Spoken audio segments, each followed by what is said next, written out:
বিশ্বকাপের ব্যস্ততা শেষে কয়েকদিনের জন্য নিজ শহর রোজারিওতে পরিবারের সঙ্গে সময় কাটিয়েছিলেন লিওনেল মেসি। সেই বিরতি শেষ করে আবারও ইন্টার মায়ামির অনুশীলনে ফিরেছেন আর্জেন্টাইন অধিনায়ক। আর্জেন্টিনা দল থেকে অবসর নেওয়ার পরিকল্পনা যে এখন নেই তা কঠোর অনুশীলন করেই বুঝিয়ে দিলেন। বিশ্বকাপ ফাইনালের হতাশা পেছনে ফেলে এখন তার লক্ষ্য ক্লাব ফুটবলে নতুন করে ছন্দে ফেরা।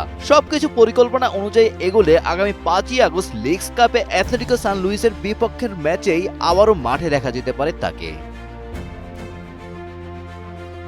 বিশ্বকাপ শেষে মানসিক ও শারীরিকভাবে সতেজ হওয়ার জন্য কয়েকদিন পরিবারের সঙ্গে রোজারিওতে কাটিয়েছিলেন তিনি। সেখানে স্টেডিয়ামেও দেখা যায় তাকে। বিরতি শেষে দলের সঙ্গে যোগ দেওয়ায় স্বস্তি ফিরেছে ইন্টার মায়ামির শিবিরেও। মেসির ফেরার খবরটি সামাজিক যোগাযোগ মাধ্যমে জানিয়েছে ইন্টার মায়ামি।